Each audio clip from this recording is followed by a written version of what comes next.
Have you ever wondered what is happening behind the glowing lights of China's massive cities? Beyond the skyscrapers, the buzzing streets, and the unstoppable pace of technology, something extraordinary is happening quietly, something almost invisible to the outside world. While the world sees China as a land of endless factories, cutting-edge innovation, and booming global power, there is another story unfolding, a story that doesn't make the headlines, a story the government would rather keep hidden, yet it is reshaping the very heart of the nation. And millions of people, from students in top universities to farmers in distant villages, from parents raising their children to elderly grandparents passing down their wisdom, are making a bold and surprising choice. They are turning to the Catholic faith. This is not just a small wave, it is a spiritual revolution. Stay with me until the very end of this video, because what you are about to discover will challenge everything you thought you knew about. Religion in China. This is not only about survival, it is about a movement of hope, courage, and faith that refuses to die, no matter how much pressure is placed upon it. Right now, in 2025, researchers estimate that Christianity in China has grown from only about 1 million believers to well over 100 million in just a single generation. And at the very heart of this explosion is Catholicism. But this growth is not happening with loud rallies or big television sermons. It's not happening in grand stadiums or massive events that the world can watch. Instead, it is happening in whispers, in secret gatherings, in hushed prayers passed from friend to friend, in families who light candles at night while the world outside sleeps. In a land famous for its ancient traditions and the watchful eyes of a powerful state, the miracle of Catholicism is unfolding behind closed doors. Parents are teaching their children prayers that were once nearly forgotten. Students, often living under immense stress and pressure, are daring to search for a truth greater than themselves. Entire families are being changed, not through propaganda, but through the quiet power of hope that lasts longer than hardship. To understand how big this story really is, we have to look at how unlikely it seemed. For decades, people believed that religion would fade in China. The Communist Party worked hard to push that idea, insisted that faith was outdated, that it belonged to the past, and that modern society had no place for it. They even created a government-controlled Catholic Church, one that cut ties with Rome and followed the state's orders. This was supposed to keep religion under control, to weaken it, to turn it into something harmless. And yet something remarkable happened. Instead of dying, Catholicism began to grow again. Instead of withering, it blossomed. Not loudly, not openly, but deeply. Today, in hidden rooms, in basements, in small apartments across cities and villages, houses far from the capital, Catholic communities are gathering. They are not doing it for attention. They are not doing it for money. They're doing it because their hearts are hungry for meaning, because they believe in something more eternal than what the world can offer. And every time they whisper a prayer, every time they light a candle, every time they gather around a kitchen table turned into an altar, they prove that no matter how powerful the outside forces may be, faith has a power of its own that cannot be extinguished. The story of Catholicism in China is not just a story of today. It goes back centuries. The seeds of Christianity were planted in Chinese soil as far back as the 13th century. But it was in the late 16th century that Catholicism truly began to take root. One of the most important figures in this story was Matteo Ricci, a Jesuit missionary who came not as a conqueror, but as a student of Chinese culture. He learned Mandarin, he studied Confucian wisdom, he became friends with Chinese scholars, and he showed that Catholic teaching could exist in harmony with Chinese tradition. This was the beginning of a bridge, a meeting of two great traditions, the spiritual wisdom of the Church and the ancient philosophy of China. But history was not always kind. When Western powers forced their way into China during the Opium Wars, suspicion began to grow. Christianity was no longer seen only as a faith. It became tangled with colonialism, with foreign control. After the communist victory in 1949, things became even more difficult. The new government was determined to take control of every part of life, and religion was one of its biggest targets. Churches were shut down, priests and sisters were arrested, the people who refused to give up their loyalty to Rome were punished, some even losing their lives. The state created its own Catholic organization, the Chinese Catholic Patriotic Association, and insisted that true Catholics follow it. But in the shadows, another story was being written. Ordinary believers chose the underground church, staying loyal to the Pope, even if it meant danger. They risked prison, they risked their family's safety, but they would not let go of the faith. This division left a wound that still exists today. On one side, the official church under government control. On the other, the underground church, hidden but faithful. In 2018, the Vatican and Beijing signed an agreement meant to bring some unity by allowing joint appointment of bishops. Some saw this as a step toward peace, others saw it as a dangerous compromise. Yet despite the debates, one fact remains clear. Catholicism is not only alive in China, it is vibrant, growing, and transforming lives in ways no one expected. And perhaps the most surprising part of this story is the role of the youth. In a culture where success is often measured by exam scores, promotions, and material wealth, a new generation of Chinese young people is quietly asking deeper questions. Who am I beyond my grades? What is life really about? Why do I still feel empty when I have what I thought I wanted? These questions are leading many to Catholicism, not because it is popular or easy, but because it offers something real. In the silence of prayer, in the depth of its teachings, in the beauty of its liturgy, they are finding peace and meaning. For some, it begins in small hidden chapels where they can finally breathe away from the pressure of the world. For others, it begins with a conversation, a friend sharing a story, a whispered invitation, and once they encounter this faith, many describe it as a lifeline. They say it brings them a deep honesty, a sense of dignity, a belonging they had never felt before. It is not about joining a political movement. It is about discovering a truth that fills the emptiness of the soul. Even in the countryside, faith is alive. Imagine a grandmother waking up at dawn, whispering her rosary in a quiet corner of her home. Imagine a family gathering to pray before planting seeds or after harvesting crops. Imagine a candle glowing in a humble kitchen, a flame that represents hope, courage, and faith. These small acts of devotion are powerful. They are what keep the faith alive from generation to generation.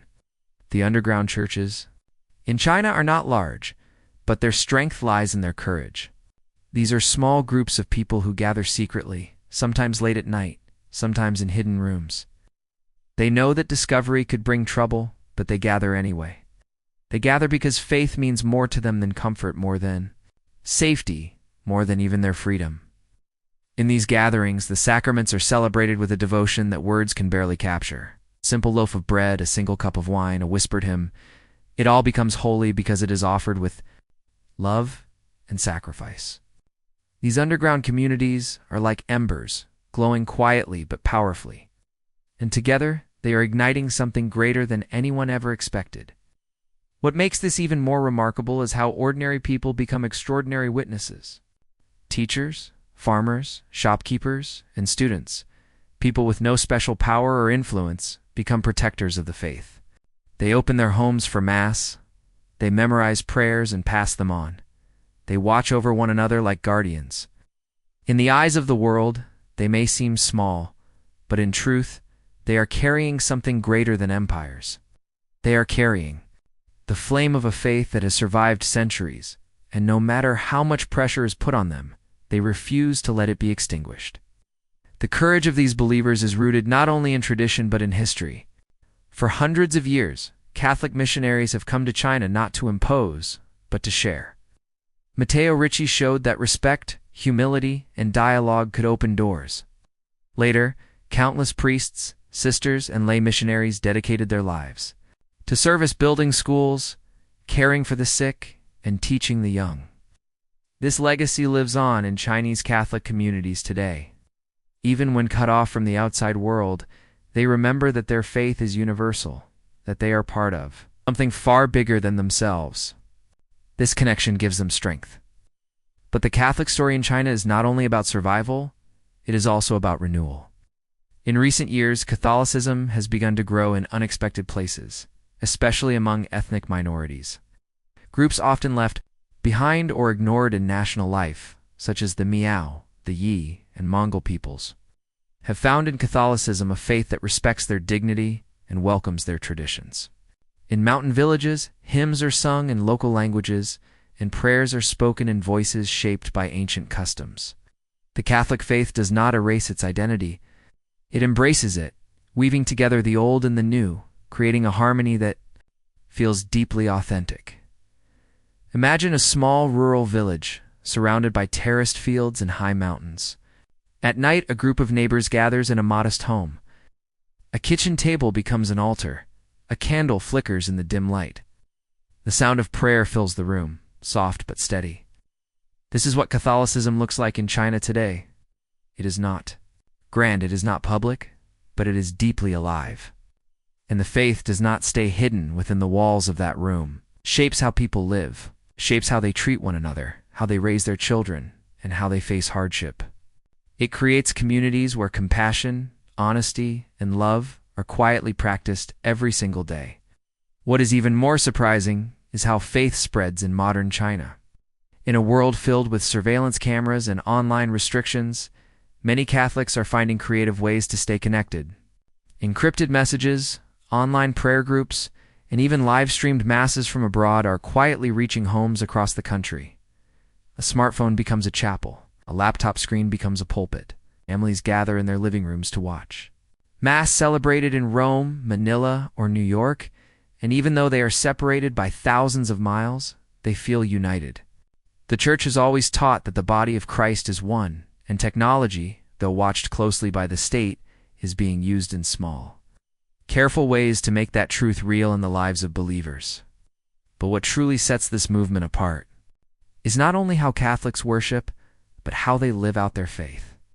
In cities where competition is fierce and life is often driven by money and status, Catholic families are quietly showing a different way. Business owners treat employees fairly, not out of fear of the law, but because they believe in the dignity of every person. Students help one another instead of only competing. Neighbors share what little they have with families in need. These simple acts of charity are not for recognition or praise.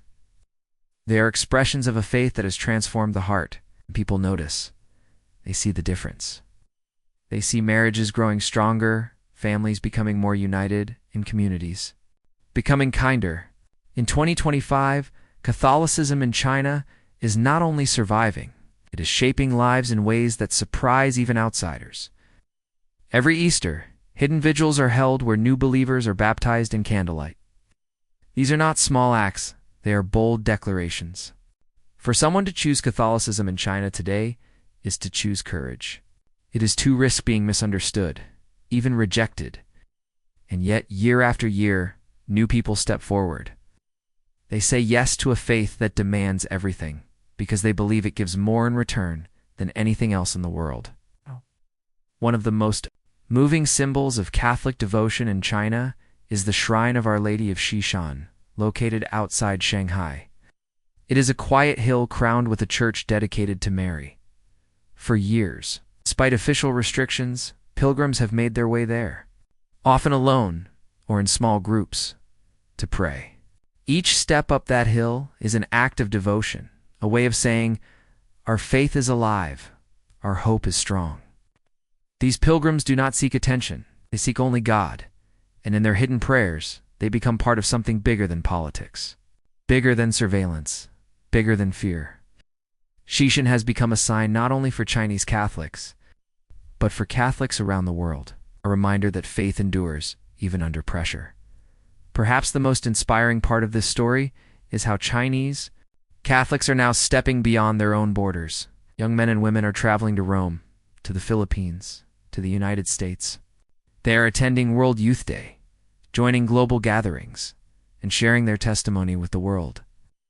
They arrive with humility, often quietly, but their story carries great power. Because when you hear about a faith that has survived against all odds, that has grown in silence, that has endured persecution, you cannot help but be moved.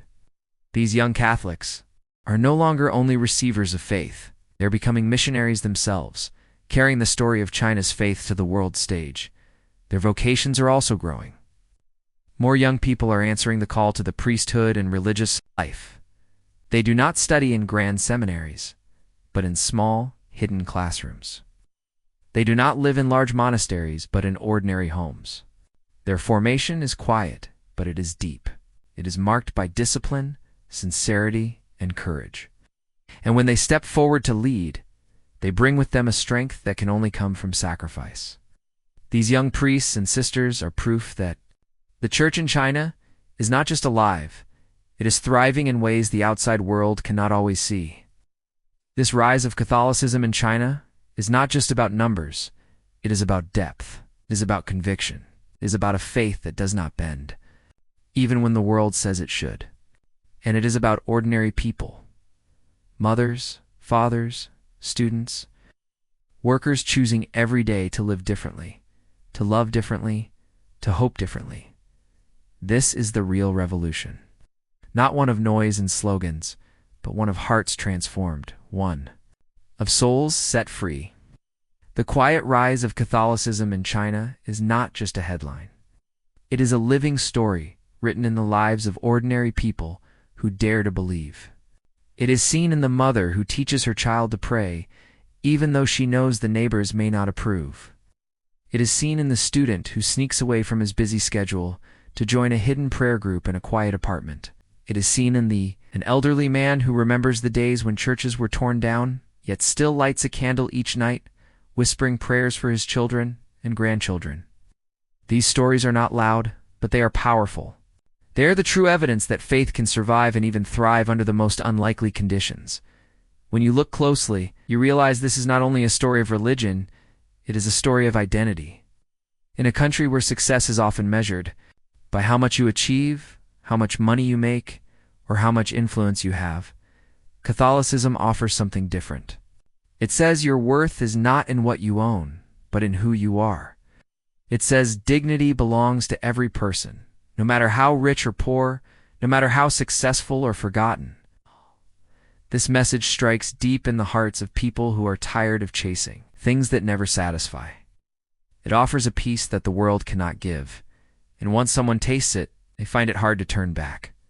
And this is exactly why Catholicism is spreading quietly, but steadily in 2025, people are realizing that what the government cannot control is the human heart. They can control speech. They can control gatherings. They can control books and buildings, but they cannot control the hunger of the soul. And in China today, millions of souls are hungry for truth, for hope, for God. That hunger is what drives this movement, and that hunger is what makes it unstoppable. Think about the courage it takes for someone in China to openly declare their faith. For many, it means facing misunderstanding, strained family relationships, suspicion at work, and even government scrutiny. Instead of breaking them, these challenges make them stronger. Every baptism at a hidden Easter vigil, every whispered rosary at dawn, every act of charity done in secret is a victory. It is proof that even in silence, the voice of faith can echo louder than the noise of oppression. This is why Catholicism in China today is not just surviving, it is shining. It may not shine like the neon lights of Shanghai or Beijing. It shines like the stars in the night sky, steady, countless, and impossible to erase. It shines in hidden kitchens turned into altars. Shines in young people who find meaning beyond grades and status. It shines in grandparents who whisper prayers that will outlive them. It shines in communities that choose compassion over fear. And together, all these small lights are creating something that cannot be ignored. One of the most moving truths about this story is that it is not only for China. The courage of Chinese Catholics is now inspiring people around the world. Their faith is a reminder that Christianity is not about comfort or ease. It is about truth that is worth suffering for. It is about hope that does not die. And as their voices begin to join the worldwide Catholic family, the rest of the Church is paying attention. These hidden believers are no longer hidden in spirit. Their story is becoming part of the global story of faith. So, what does all of this mean for us watching today? It means that behind the statistics, behind the politics, behind the official reports, real human lives are being transformed. It means that faith can grow in the most unexpected places. It means that even in the face of control and hardship, the human spirit longs for God, and that longing cannot be silenced. It means that Catholicism in China is not a fading memory. It is a rising force, one that will continue to grow, no matter how much the world tries to stop it. And that is why you should stay until the very end of this video, because this is not the end of the story. This is only the beginning. In the years to come, Catholicism in China will continue to surprise the world. It will continue to raise men and women of courage. It will continue to transform families, strengthen communities, and quietly shape the future of a nation. If you have found this story inspiring, then I invite you to be part of it in your own way. Share these stories of courage and hope. Let the world know that faith is alive in China, stronger than ever. And if you want to hear more powerful journeys of faith from around the world, make sure to subscribe, hit the like button, and stay connected. Because together, we can keep these stories alive, we can keep this hope burning, and we can remind the world that faith, no matter how hidden, is impossible to extinguish.